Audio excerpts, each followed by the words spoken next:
말씀 읽겠습니다.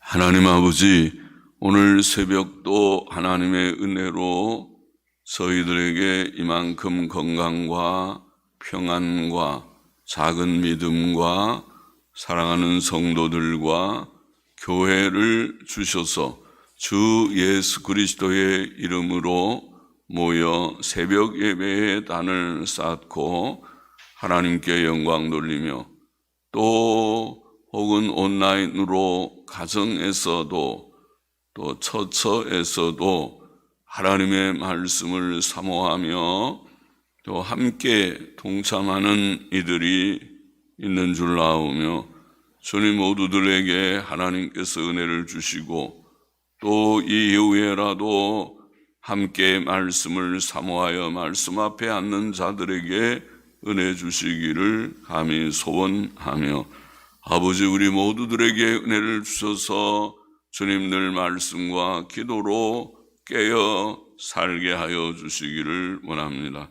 또 오늘 우리 교우들 가운데 백내장 수술을 받는 성도도 있사오니 사랑하셔서 수술을 잘 받게 하여 주시고 또 길랭발의 증후군이라고 하는 특이한 질병으로 주님 모든 다리 끝부터 마비가 시작되어서 온몸에 마비가 생기는 특이한 그런 질병으로 인하여 주님 병원에 입원 중인 이도 있사오니 하나님께서 긍휼 가운데 은혜를 주셔서 그 모든 위기를 잘 모면케 하시고 하나님의 뜻 가운데 건강의 회복을 주시기를 심히 소원합니다. 아버지 주께 다 의탁합니다. 저희들이 이제도 말씀 앞에 앉아 싸우니 하나님께서 은혜를 주셔서 주님 하나님의 말씀을 바르게 몇 마디 해석할 힘을 부족한 종에게 주시고 또 모두들에게 은혜를 주시기를 소원합니다. 주님께 다 의탁합니다. 감사하며 예수님의 이름으로 기도합나이다. 아멘. 아멘.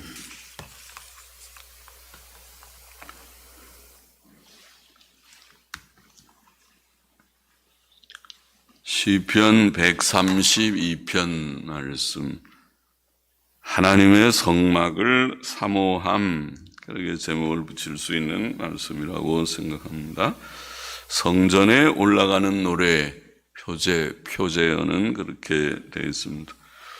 1절 보시다. 여호와여 다윗을 위하여 혹은 다윗을 위하여 혹은 다윗과 그의 모든 근심한 것을 기억하소서. 저가 여호와께 맹세하며 야곱의 전능자에게 서원하기를 내가 실로 나의 거하는 장막에 들어가지 아니하며 내 침상에 오르지 아니하며 내 눈으로 잠들게 아니하며 내 눈꺼풀로 졸게 아니하기를 여호와의 처소 곧 야곱의 전능자의 성막을 발견하기까지. 성막이라는 말은 일반적인 그런 단어인지 보통의 그 단어보다 그 뜻은 그냥 거하시는 곳 이런 뜻입니다. 다윗 시대에는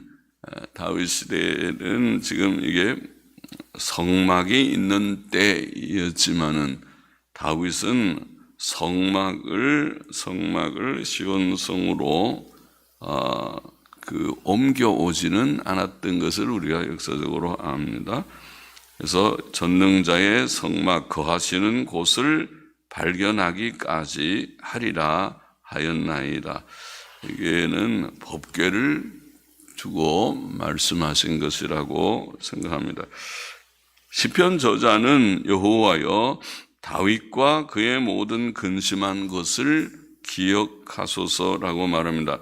젊은 다윗은 사울 왕의 총애 속에 공직을 시작했으나 10여 년간 그의 칼날을 피해 피신 생활을 해야 했고, 사울이 전사한 후에도 이스라엘 왕이 되기까지 힘든 과정을 지나야 했으나, 왕위에 오른 후에도 먼저 하나님의 법궤를 시온 성에 모셔오기를 소원하며 그 일을 위해 근심했습니다. 그는 여호와의 처소 곧 야곱의 전능자의 거하시는 곳을 발견하기까지 그의 거하는 장막에 들어가지 않고 그의 침상에 오르지 않고 그의 눈으로 잠들게 하지 않고 그의 눈꺼풀로 졸게 하지 않겠다고 하나님께 맹세까지 했습니다. 그는 하나님의 거하시는 곳, 곧 하나님의 법궤라고 생각하는 법궤를 간절히 찾았습니다. 법궤는 사울 시대에 방치되었던 것 같습니다. 사울도 한 번 하나님의 뜻을 묻는 용도로 법궤를 사용했다고 사무엘상 14장 18절에 기록되어 있지만은 역대상 13장 3절을 보면 사울은 법궤 앞에서 항상 묻지 않았다 이렇게 기록하고 있습니다. 그러니까 법궤를 방치한 시대가 사울 시대이었습니다. 그러니까 불경건한 자이지. 법궤는 예루살렘에서 약 13km 서쪽 기럇 여아림의 기럇 여아림이라는 곳에, 기럇 여아림의 뜻은 나무밭 혹은 삼림의 성 이런 뜻인데 그 마을 이름인지 아니면 그것이 나무밭 혹은 삼림의 성에서라는 뜻인지 몰라도 기럇 여아림에 오랫동안 방치되었던 것 같습니다. 사무엘상 7장 2절의 기록을 보면 그렇습니다.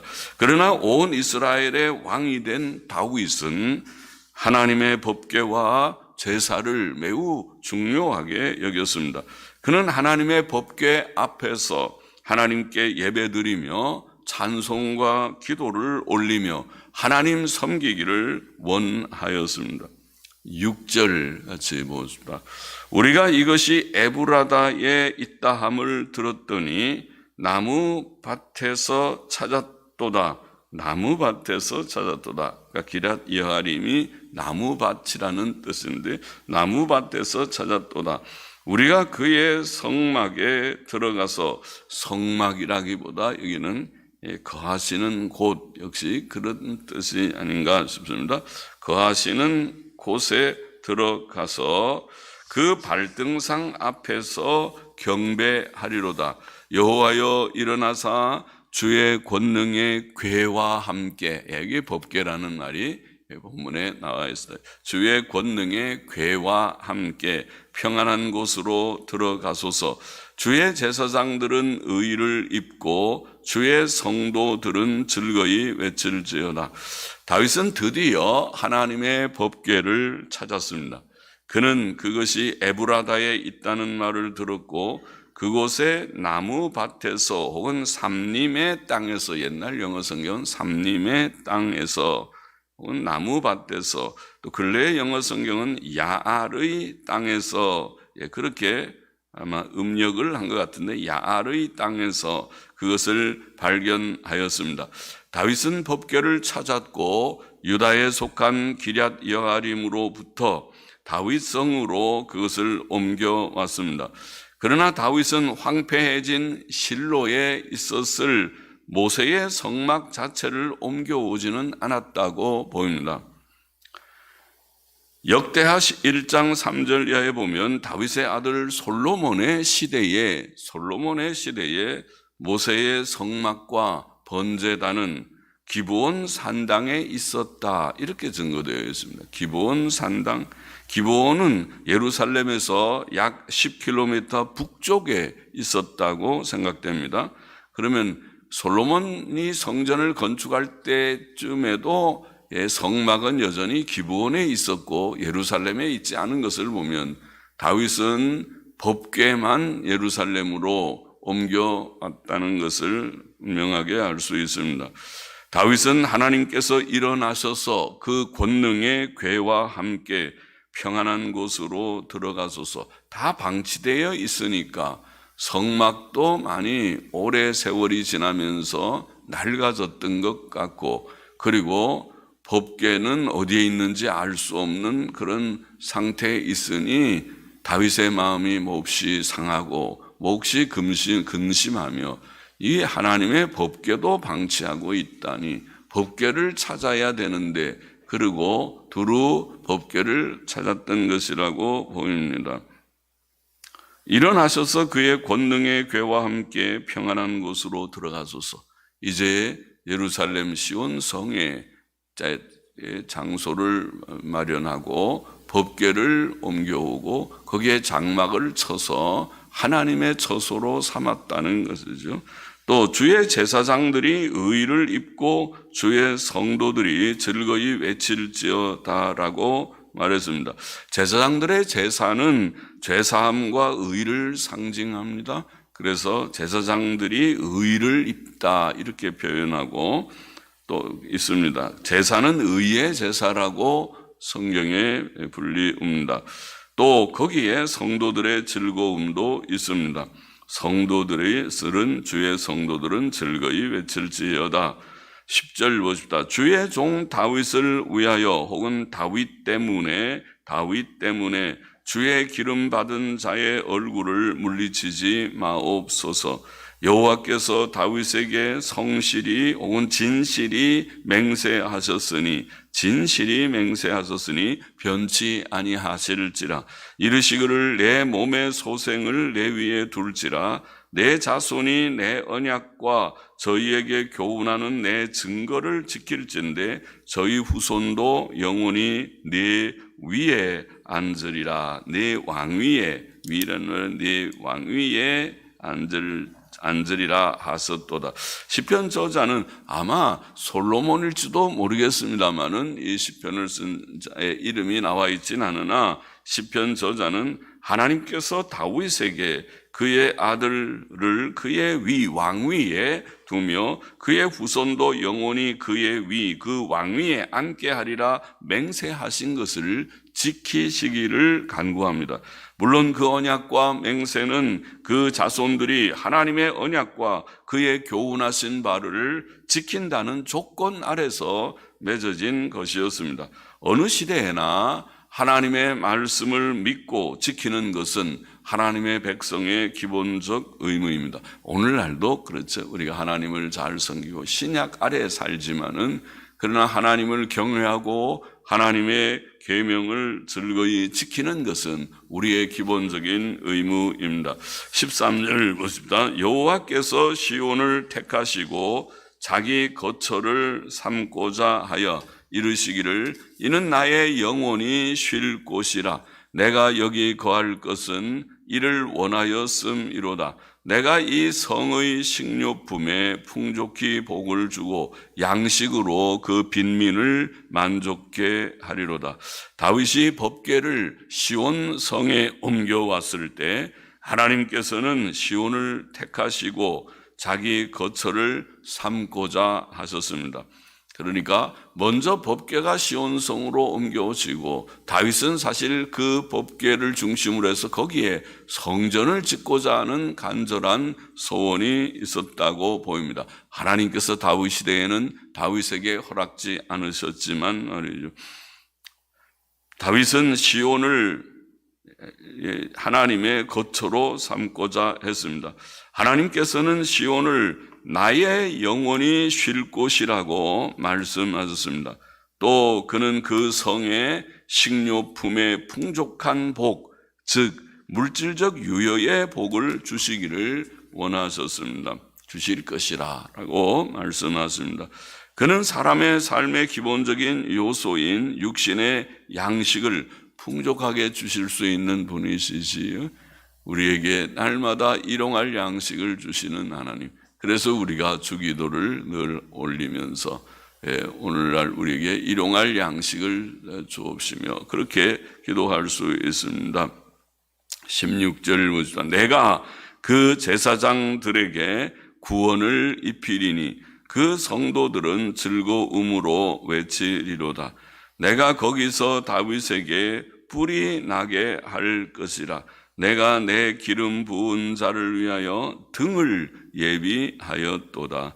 내가 저의 원수에게는 수치로 입히고 저에게는 면류관이 빛나게 하리라 하셨도다. 하나님께서는 제사장들에게 구원으로 입히시고 그 성도들이 즐거움으로 그를 찬송하게 하실 것이다. 이렇게 말씀하십니다. 그것은 영적인 복, 그 구원과 그 기쁨을 가리킨다고 보입니다. 또 하나님께서는 다윗에게서 뿔이 나게 하시고 등을 예비하실 것이다.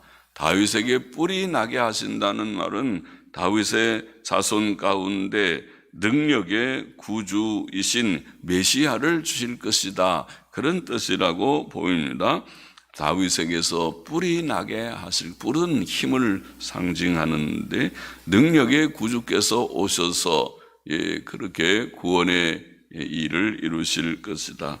또 등을 예비하셨다. 등은 빛이지 않습니까? 빛. 그것은 지식과 의, 밝은 의, 지식과 의, 또 기쁨과 행복, 이런 개념이라고 했죠. 그것이 성경에서 말하는 빛의 의미죠.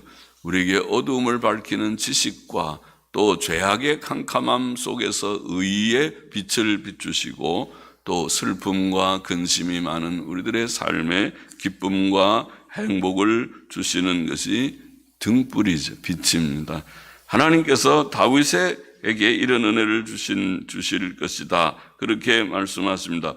다윗의 자손으로 오신 주 예수 그리스도께서는 우리의 능력의 구주이시며 뿔이십니다. 능력의 구원이 되시고 또 우리의 의와 기쁨이 있습니다. 원수들은 수치를 입을 것이지만 메시아께는 승리와 영광이 있을 것이며 또 메시아의 백성들에게도 그러할 것입니다. 132편의 교훈을 정리해 보면은 우리는 광야 같은 고난 많은 세상의 여정에서 법궤와 성막 중심의 삶을 살아야 할 것이다. 법궤와 성막 중심의 삶.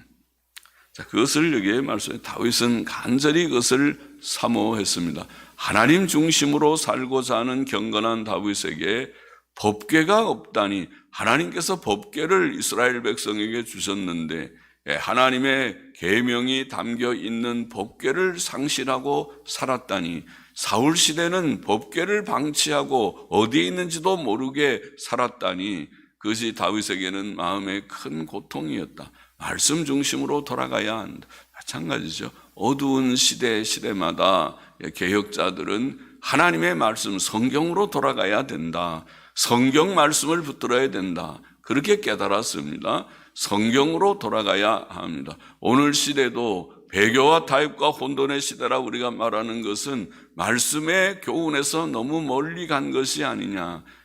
동성애를 목사로 세우는 그런 시대가 되어버렸으니까, 동성애 목사들, 동성애 교단이 생기는 그런 시대가 됐으니까, 목사들이 동성애자들을 결혼 주례하는 시대가 됐으니까, 이것은 윤리적으로도 매우 잘못되었을 뿐 아니라 교리 사상은 이미 오래전부터 성경의 기본 교리에서 많이 이탈해 버렸다. 심히 배교다. 이거를 우리가 인식할 때에 이 시대가 이렇게 돼버렸구나. 또다시 종교개혁이 일어나야만 하겠구나. 또다시 성경으로 돌아가야 되겠구나. 그런 깨달음이 생기듯이 이 배교의 시대에, 배교와 또 타협과 혼돈의 시대에 다시 성막 중심의 생활, 법궤 중심의 생활, 법궤 중심, 특별히 하나님 말씀 중심의 삶으로 돌아가야 한다는 것을 기억해야 되겠습니다. 다윗의 마음속에는 이런 간절한 소원이 있고 근심 속에서 그 법궤를 찾아야 되는데, 법궤가 도대체 어디 있는지, 이렇게 우리나라가 법궤가 없다니 이렇게 될 수 있는가, 이런 생각을 하고 밤잠을 자지 못하며 찾았다고 보입니다. 오늘 우리는 법계 중심의 삶, 말씀 중심의 삶을 구해야 됩니다. 그것은 예수 그리스도 중심, 속죄신앙 중심의 삶이고 신구약 성경 말씀 중심의 삶이라고 보입니다. 또 이렇게 법계 중심의 삶을 살 때에 하나님께서는 다윗에게 또 이런 좋은 여러 말씀들을, 물질의 유효함의 복을 여기에 표현하셨죠. 내가 이 성의 식료품에 풍족히 복을 주고 양식으로 그 빈민을 만족케 하리로다. 굶는 자가 없겠다는 말씀이죠. 이 세상에 살 동안 우리가 부자가 되기를 원하지는 않을지라도 일용할 양식에 궁핍이 없게 살면 좋겠습니다. 그러면 되죠. 하루 3끼 먹지 4끼 5끼 먹어서 배가 터지게 먹지는 않죠. 그러니까 하나님께서 일용할 양식을 주셔서 늘 그저 배부르게 잘 먹고 감사하게 또 일 열심히 하면서 사는 우리가 되기를 원하고, 또 이게 다윗에게 뿔이 나게 하실 것이다 그렇게 표현하고 등을 예비하여 주실 것이다 그렇게 말씀하고 있습니다. 그런 은혜가 하나님께서 우리에게 이미 구주 예수 그리스도를 주셨고, 예수 그리스도로 말미암아 참된 지식과 의를 주셨고 기쁨과 평안과 복을 우리에게 주셨습니다. 그것을 늘 누리며 살기를 원합니다. 말씀 중심, 속죄신앙을 가지고 예수 그리스도 중심, 말씀 중심, 성경 중심의 삶을 살기를 원하고, 또 그 삶 속에서 하나님이 주시는 지식과 의와 또 기쁨과 평안과 행복을 우리가 땅 위에서도 맛보며 살다가 천국 가기를 소원합니다. 기도하십시다. 하나님 아버지, 말씀을 상실한 것과 같은 법궤를 상실한 사울 시대가 청산되고 주님 다윗이 왕 위에 올랐을 때에 첫 번째 한 법궤를 다시 찾고 다윗성으로 모셔오는 그 일이 다윗에게는 이렇게 중요한 일이었고, 그것은 다윗의 중심에 하나님 중심의 삶을 사모하는 일이었음을 저희들이 생각합니다. 아버지 하나님, 오늘 시대에도 말씀이 혼란해지는, 말씀을 잃어버린 교회들이 많이 생기고 배교의 교회들, 주님 기본 성경의 기본 교리를 저버리는 자들, 성경을 더 이상 믿지 않는 목사들이 많이 생기는 시대가 되었고, 또 일반 신도들도 해이해짐을 본받는 시대가 되었습니다. 아버지 하나님, 이런 시대일지라도 옛길 바른 길 하나님의 말씀을 붙드는 그런 자들이 처처에 많이 있게 하시고 그런 교회들이 많이 일어나게 하여 주시기를 소원합니다. 옛길 바른 길을 지키는 보수신앙을 지키는 자들이 많이 있기를 소원합니다. 다시 성경으로 돌아가기를 소원합니다. 아버지 하나님, 법궤를 찾고 붙들기를 소원합니다. 열심히 성경을 읽고 속죄신앙 가지고 예수 그리스도 중심, 신구약 성경 말씀 중심, 옛길 바른 진리 중심으로 가는 주님이여 자들이 많이 있게 하여 주시고, 또 그들에게 주시는 하나님의 지식과 의, 또 하나님의 기쁨과 평안과 행복이 주여 성도들의 이 곤고한 세상의 삶 속에서도 성도들에게 주시고 누리게 하시고, 또 영광의 천국에 넉넉히 들어가게 하옵소서 믿습니다. 감사합니다. 예수 또 헌금하는 심령도 받아 주옵소서. 예수 그리스도의 이름으로 기도하옵나이다. 아멘.